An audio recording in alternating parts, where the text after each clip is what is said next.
tell me the truth.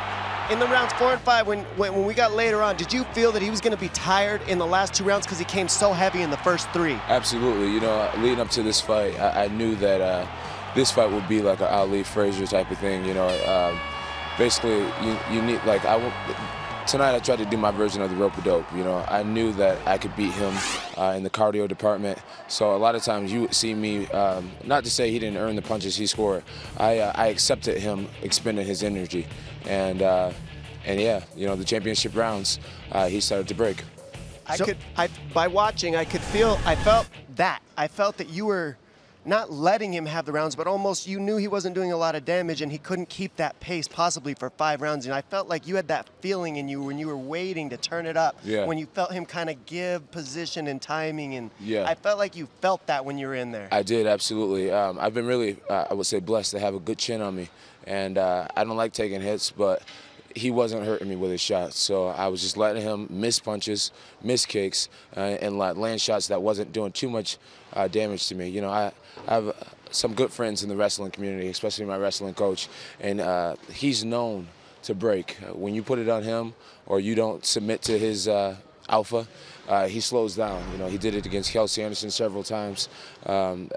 Against different matches I watched on YouTube of him wrestling, whenever somebody would face him, be a man up to him, he breaks. You know, so he says he's the king of the grind. He's not. It sounds like a lot of this fight was a feel thing for you. To feel him start to give something to you and just give you the fight almost is what it sounds like. It sounds like you knew he would do that and you were trying to force that just for him to give you that win. I just knew once his cardio started, you know, I just knew when the cardio started to become a factor, he was going to look for a way out. So I got to think as far as victories go, it just doesn't get much sweeter than this. But in terms of how deep you had to dig relative to the Gustafsson fight, was this the toughest fight of your career or no? No, absolutely was not the toughest fight of my career. Alexander Gustafsson to this day is the toughest fight of my career. You know, John, I saw in the Glover fight, and I saw it again in this fight, where you'll go in with one game plan, but one of the reasons that makes you the best ever is your versatility. It seemed to me that you decided in the 3rd round that, hey, you know what? I don't like the way the pace this fight's going. I'm going to clinch him and engage him there, push him against the fence and try and dominate the fight there. Was that what happened there? Was that an audible that you called there? Yeah, absolutely. It's safe to say it was an audible, Brian. You know, leading up to the fight, I watched this fight so many times, and I really think I start to channel the fighter that I'm fighting against. Because I watch him so many times, in my subconscious, his skill set becomes comfortable. I almost adopt his set of skills. So you saw me kind of Daniel Cormier. You know, he held Frank Mir against the cage, who's one of my dear friends, held him against the cage, and that's what I did to him. I've watched that fight so many times. You know, he says he's the king of the grind, and so at points, you know, the crowd was booing, and if you're a fan, it's not the most entertaining, but I outgrinded him. I held him against the cage. He could not get off the cage. He could have got off the cage, but, you know, I wanted to prove that he was not the king of the grind. So it wasn't a pretty fight. It wasn't technically, you know, a sexy fight, but I proved that he wasn't the king of the grind. Tonight, I was the king of the grind. You know, there was a couple times where the fight was reset, whether it was a groin shot or something. And there were times where you guys reached out and you immediately reached out to slap 5 and start the fight again. And it started to make me feel like, you know what, I think these guys are earning each other's respect. And after the fight, we may actually see them embrace and respect one another. And then right at the end, there was that scuffle. Did that change things for you? Did you feel like you guys may embrace the end of the fight? Or was this a fight where it's already, the disgust is already too far gone for you guys? Yeah, you guys, if you notice, you know, I threw my last punches before the bell rang. He threw his last punches after the bell rang. So once I saw him almost hit Herb Dean in the face trying to get after the bell punches, that's why I gave him the suck it sign, because, you know, the respect just wasn't there. I don't like Daniel Cormier. I don't respect Daniel Cormier. I hope he's somewhere crying right now. I'm sure he is. And, yeah, I can't wait till he earns his way back so I can whoop him again. I know you do respect Alexander Gustafsson and Anthony Johnson. They will fight January 24th in Stockholm, Sweden. Do you even begin the process of looking ahead, or is it just all about enjoying this victory tonight? You know, one thing I'm grateful for is that, you know, if you pay attention to my career, you know that I don't train in between fights. I never have. And now I live in Albuquerque. My family's there. We're happy. We have good friends, and I have good hobbies that I can do in Albuquerque. I feel complete now. And I already told my coaches, don't expect any BS from me. I'll be back in practice as soon as my face heals, and probably within a week, I'm getting right back to work. I'm going to build on my leg strength. I'm going to build on my jiu-jitsu. I'm going to start studying. I'll start studying Alex. Will that be my next opponent? I don't know. But I do believe my next fight, you will see my best, my absolute best. I'm getting back to work, and this is the evolution that I needed the whole time. This is the maturity that I've been waiting for, and I'm excited that I see clearly, and I'm going to move up. So, okay, one thing is Alex and Rumble are fighting next. Right.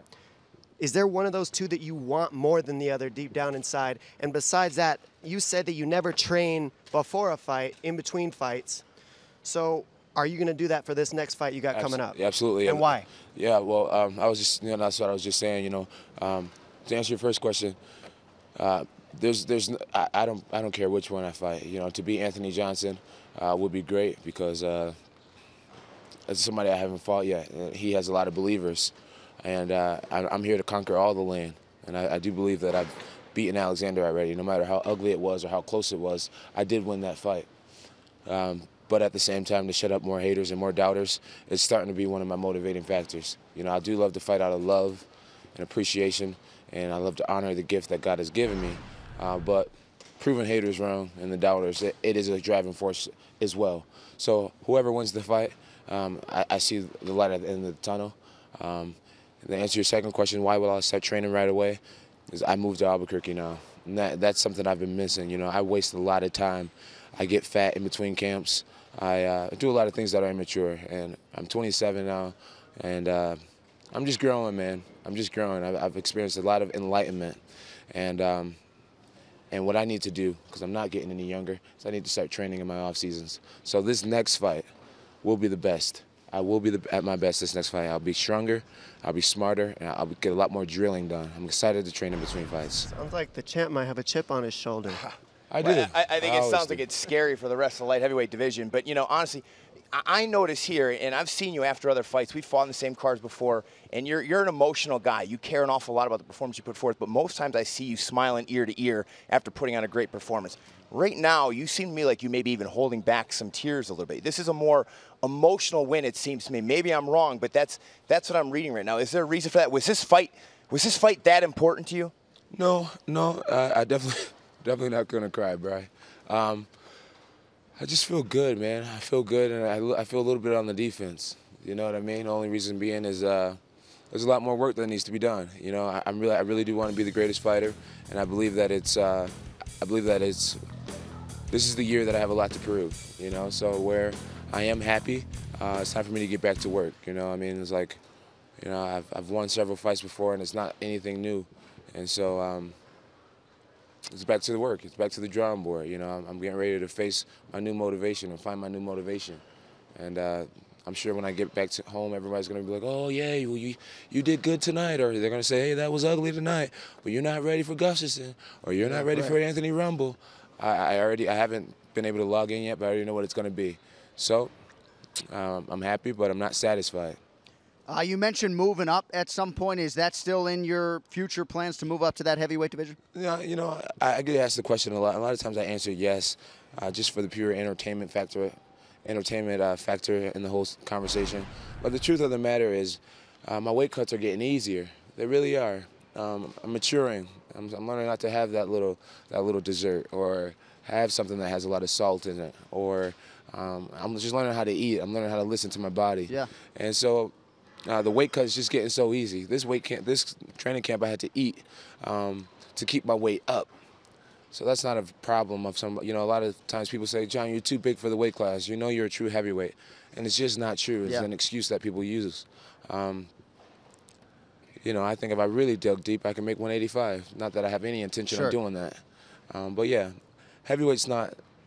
The only reason why I would go heavyweight is it would have to be the perfect opponent. It would have to be a smaller heavyweight.